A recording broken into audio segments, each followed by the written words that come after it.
Today I'm walking from Dartford Crossing to Gravesend, which is a 7-mile walk and should only take a few hours.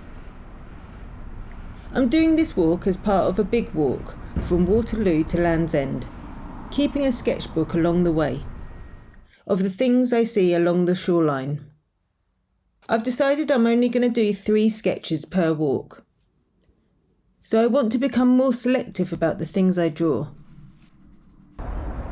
I start off at Dartford Crossing, which was officially opened by Queen Elizabeth on October 1991.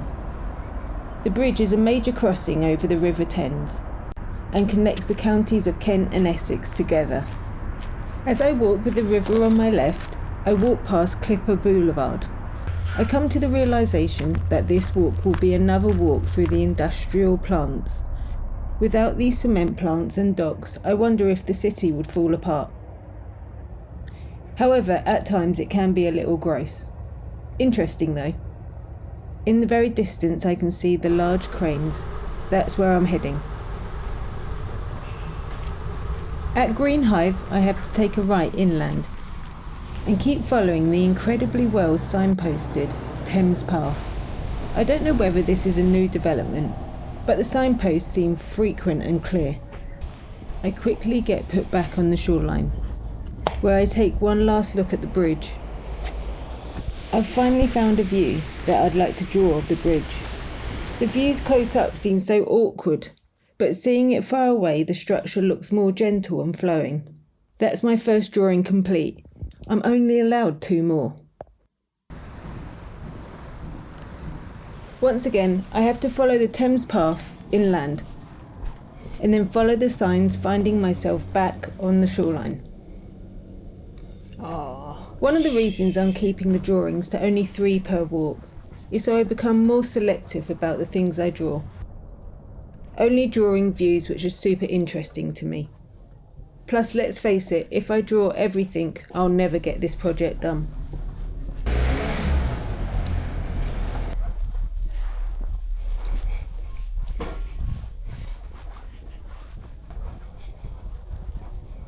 And straight away, I find my next drawing. What a brilliant window display of achievements. I love displays like this, and whoever received the awards, well done.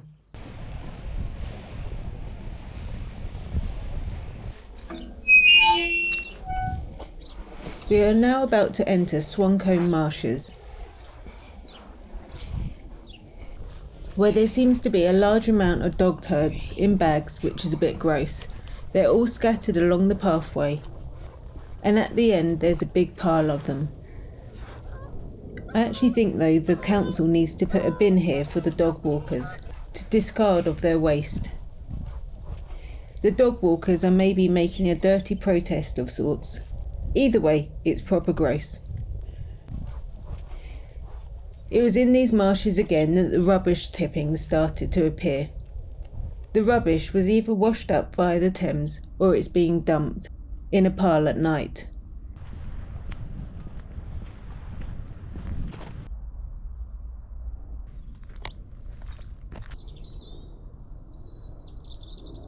In the marshland is Swancombe Pylon, which is a historic landmark built in 1965 and comprises of 2 190-metre tall towers either side of the Thames. 400 kV power lines are hung between the towers, which I have no real understanding of how powerful that is, but there is a gentle humming to be heard when walking underneath the pylons, and I was pleased to start walking away from the unit. As I walk away from the humming pylon, I come across this deserted harbour, made from an assortment of different parts. Some of the jetty looks like it's made from old doors, and I'm not sure whether many of the vessels are actually seaworthy. However, it potentially looks like a really fun place to hang out. As I continue following the Thames path, I come across Tilbury Docks, which is London's principal port, even though it's located in Essex and is 25 miles away from central London. Operating 24/7, it handles bulk cargo and containers. and housing the London International Cruise Terminal, and it's one of UK's largest ports.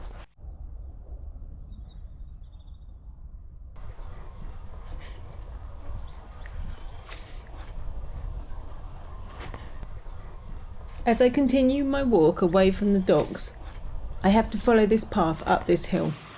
I can see it's a well-trodden pathway, and it takes my interest. And there's a reason people have walked up this hill. It's to watch the cement works. It's so large and vast, and interesting to watch, everyone working in their section. I had to draw this. What a brilliant sight. One of the things I want to do is get looser with my drawings, and I decided not to rough this drawing out in pencil first, but instead draw straight away in felt tip, which makes the drawings looser and gives it an organised chaos feel.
As I walk past the football stadium, I see this cafe, which I wish I'd eaten at. Look at this old sign, isn't it lovely?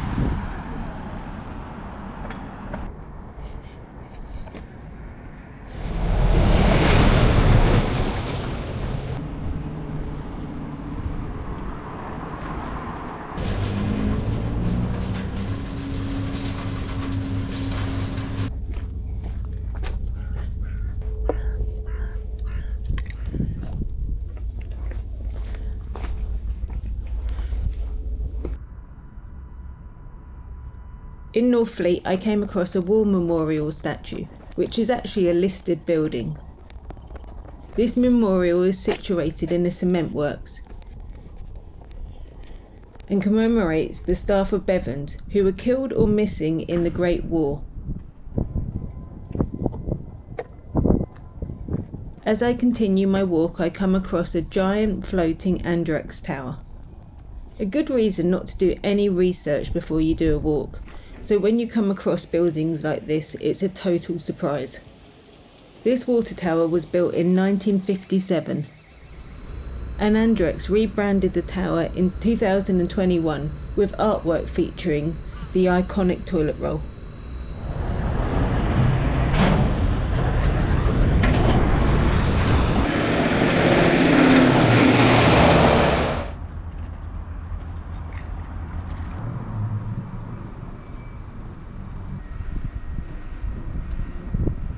As I come to the end of my walk, I start wondering what the next part of the walk will look like, when the Thames path will start morphing into the King Charles coastal path.